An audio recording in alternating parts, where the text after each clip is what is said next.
Yeah, we're excited for the season, and I mean we're excited for every season, but in particular this year, we've both on the men's side and the women's side.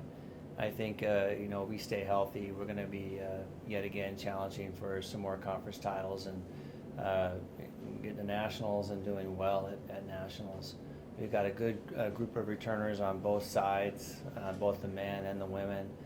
We've got a strong contingent, especially on the women, of some new talent, and so we're looking forward to it. We start off the week here at our first competitions and our training camp, and each year it's a good chance for us to get in some early season meets. Kids don't miss much school, which is really big. Tends to be a little bit less expensive, so it kind of helps the budget, and so it tends to be a win-win scenario all around. But yeah, we'll start off on Saturday with a meet that the University of Hawaii is hosting. I think it'll be a good meet. All the Hawaii schools will be there, and plus a few others from the mainland. So I think it'll be a good chance for us to kind of get our first competition and start establishing those habits that will take us into the season and hopefully start getting us moving forward to a conference meet and regional meet.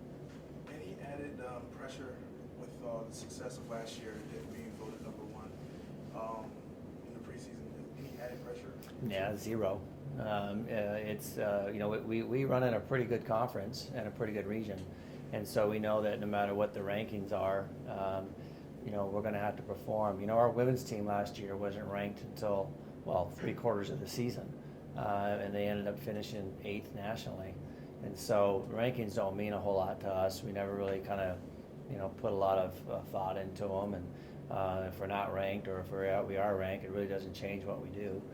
We have our process, we have our focus points, we know what we're going to be doing, we know what's meaningful and what's not meaningful, and that's what we're going to be moving forward on. I checked the weather this morning, and given the mornings here and the afternoons there's a 50-degree difference at times. Your runners are obviously some of the best in the nation, we know that. Yeah. That said, is there an adjustment period with the weather and the temperature being so stark? If you look at our schedule, I mean, we regularly run in those types of conditions year round, whether it's in cross country or whether it's in track. And so I think a lot of our athletes kind of know what to expect. The races will be warm, but what's most important is if you're fit, and we're getting fit. We're not as fit as we're going to be later, but we definitely are fit enough that while the heat might be a little bit challenging, I think we'll be okay. You mentioned good habits. What are some of those? I mean, in terms of training, in terms of how you take care of your body? Yeah, I mean, and Jesse can probably, almost roll his eyes how much we say it, but we are a physiology dominated sport.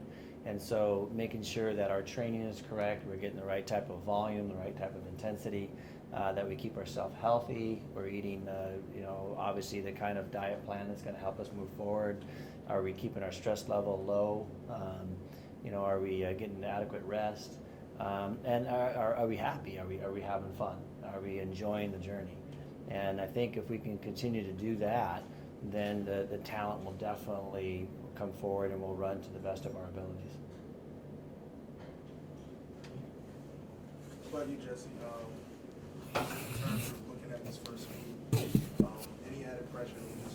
Same question I asked. Not really. I mean, it's definitely, these meets are to kind of get the gear rolling, and we have higher goals in mind. We're not too focused on these early season meets, but they're a great way to kind of trigger the stresses of competing and kind of get used to that environment, but not too much added pressure. What do you like based on what you see from your teammates so far?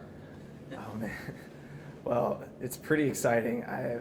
I've seen Mika Chalimo run. I've seen Alfred Kangogo and Isaac Kango, but this team gets me really excited.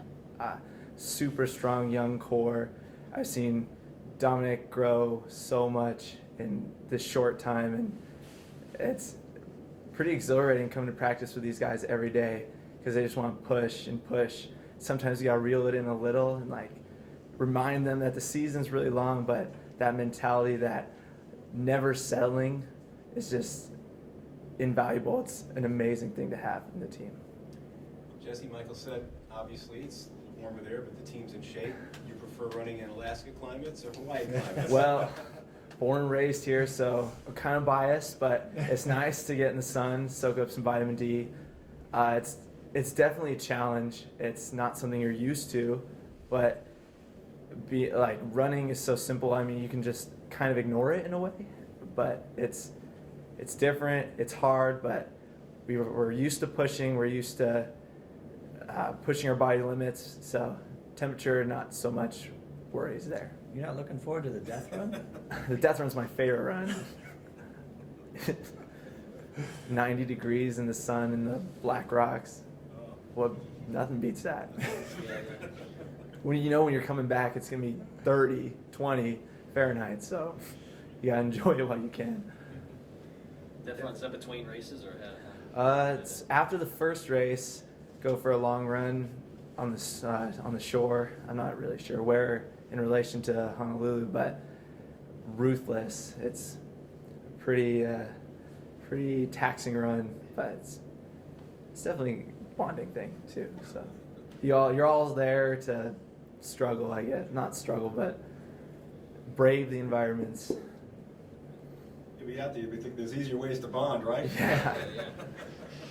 I mean, we're here to run, so running's probably the best bonding experience.